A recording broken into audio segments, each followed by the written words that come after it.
نمازوں کا 5 وقت کی نماز فرض کر لے کے آ جاتے ہیں. اتنا یہ ہم سب جانتے ہیں، بہت پہلے سے سنتے آ رہے ہیں، اب بھی سنتے ہیں. تو یہ جو سفر ہے، صبح میں اللہ کے رسول بیٹھے ہوئے رہتے ہیں اور اللہ کے رسول کے خاص دشمن جو بہت ہی خاص ہیں، چاچا بھی لگتے ہیں، ابو جہل سامنے سے گزرتے ہیں. تو اللہ کے رسول کہتے ہیں، وہ پوچھتا ہے اللہ کے رسول سے، کیا یہ بات سچ ہے کہ تو بیت المقدس تک جا کے آ گیا؟ تو اللہ کے رسول کہتے ہیں، ہاں میں بیت المقدس مسجد اقصی تک جا کے آیا. تو وہ کہنے لگا، کیا تم یہ بات اپنی قوم کے سامنے کہہ سکتے ہو؟ تو حضرت صلی اللہ علیہ وسلم نے کہا، ہاں میں کہہ سکتا ہوں.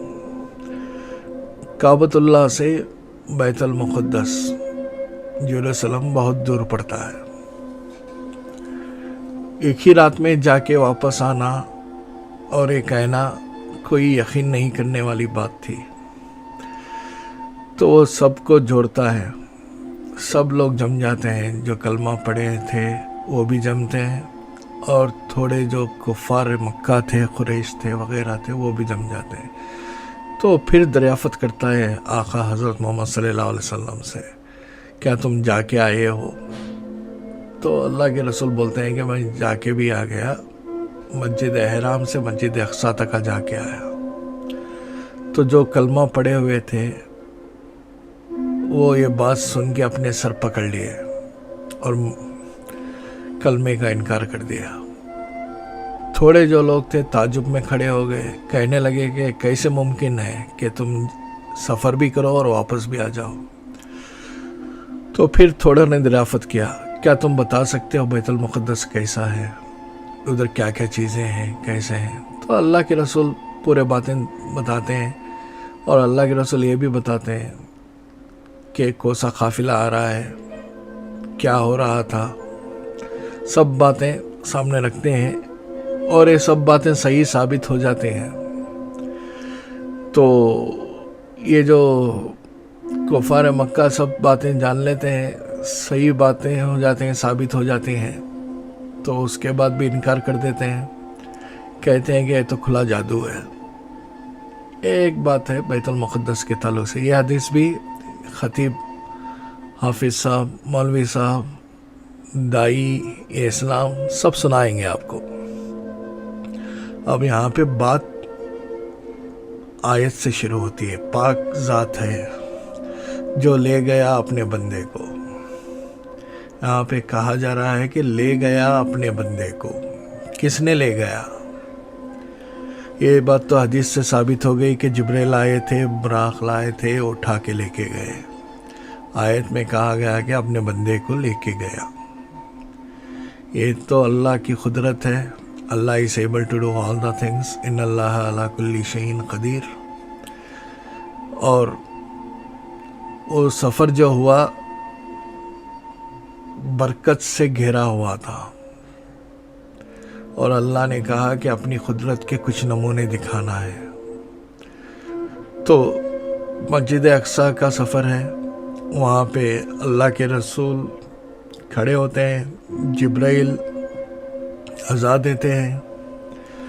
تمام انبیاء 1,24,000 واپس لوٹ آتے ہیں،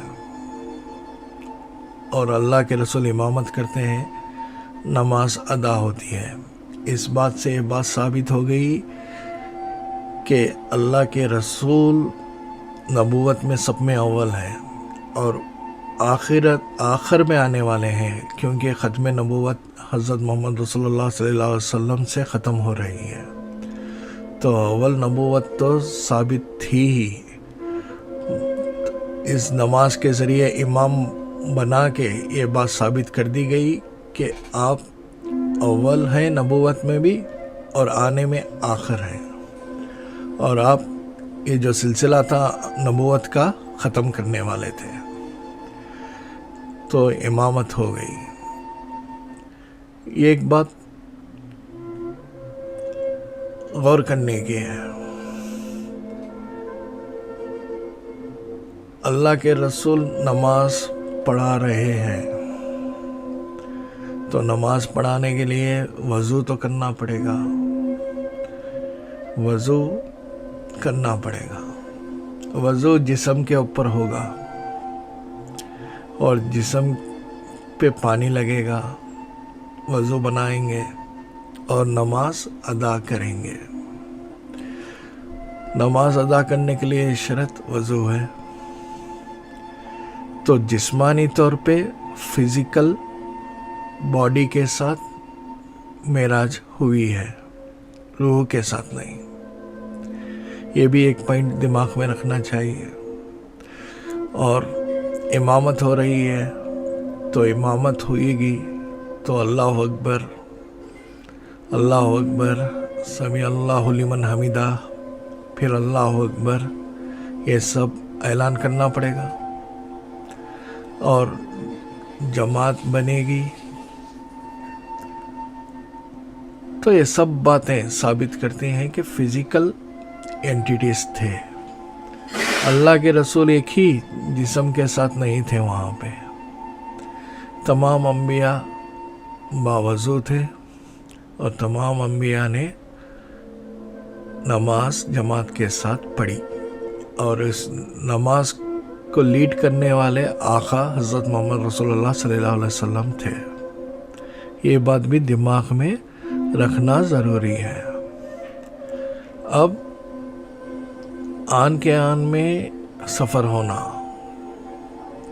اور اللہ کے رسول کا واپس آنا اور بیت المقدس کی ہر چیز کو جگہ جہاں پہ ہے، جس جگہ پہ جو چیز تھی اس کا بتانا، اور جو قافلے آ رہے تھے ان کی تمام باتیں کی خبر دینا.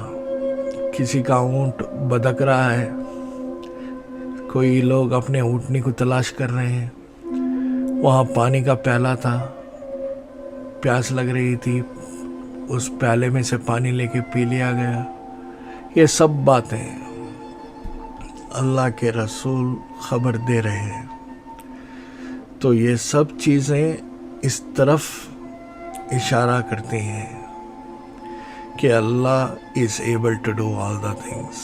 اللہ یہ قوت رکھا ہے کہ آپ کے سامنے پورا بیت المقدس کو لایا جاتا ہے. آپ اس میں کی ہر چیز دیکھ کے اپنی آنکھوں سے یہاں پہ ابو جہل اور باقی لوگوں کو بتا رہے ہیں. اور آپ کا سفر ہو رہا ہے.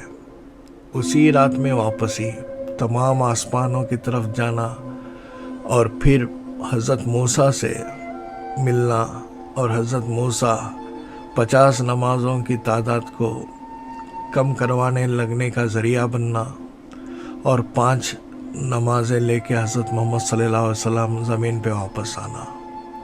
یہ سب قدرت کی نشانیاں ہیں اور اس میں حکمتیں بہت سے ہیں.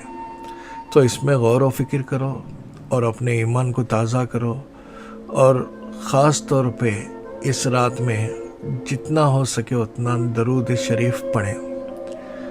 کم سے کم 10 بار پڑھیں، 30 بار پڑھیں، 50 بار پڑھیں، 100 بار پڑھیں، 500 بار پڑھیں. جتنا ہو سکے اتنی تعداد میں درود شریف پڑھیں. اور یہ معمول بنا لیں، اگر سے کل کی رات میں آپ 100 بار درود پڑھیں تو روزانہ ہر رات 100 درود پڑھے بغیر نہ سوئیں. تو اگر سے 30 پڑھ رہے ہیں تو روزانہ 30 بار درود پڑھیں صلی اللہ علیہ وسلم. یہ چھوٹا سا درود ہے، آپ یہ بھی پڑھ سکتے ہیں.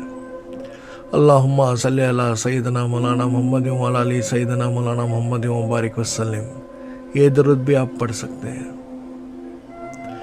تو جو درود ہو سکے وہ پڑھ سکتے ہیں آپ. اللہ کے رسول جب جا رہے تھے کعبۃ اللہ کے پاس سے مسجد اقصی کے پاس، ایک بندے کو دیکھتے خبر میں نماز ادا کر رہا ہے. تو حضرت جبرائیل سے پوچھتے ہیں کہ یہ فلانا بندہ نورانی شخصیت والا جو قبر کے اندر نماز ادا کر رہا ہے، عبادت کر رہا ہے اللہ کی، کون ہے یہ؟ تو حضرت جبرائیل کہتے ہیں کہ موسیٰ کلیم اللہ ہے، یہ بات یاد رکھنا۔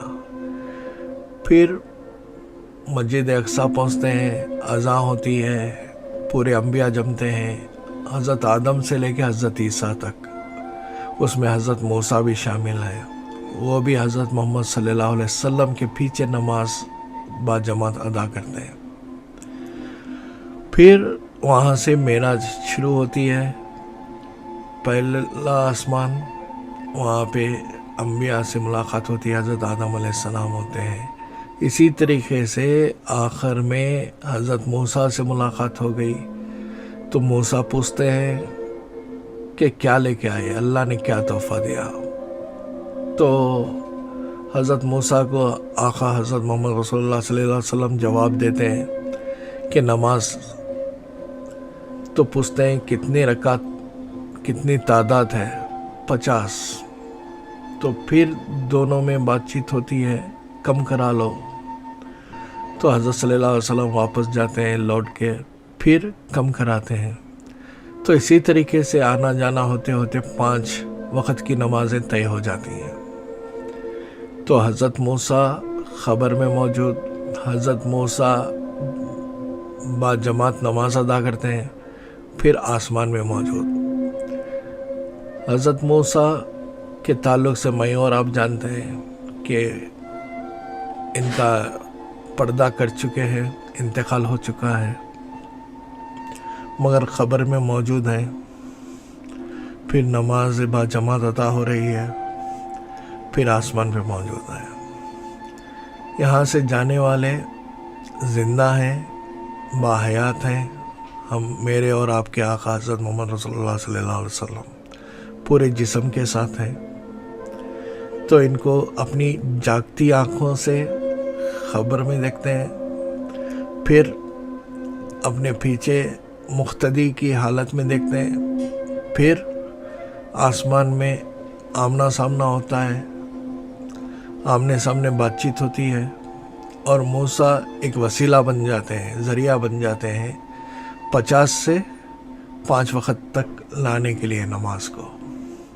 یہ بات سمجھنے والی ہے، غور کرنے والی ہے کہ انتقال ہو گیا، زمین کے اندر خبر کے اندر موجود، پھر نماز ادا کرنے کے لیے وہ آ گئے، پھر آسمان پہ موجود۔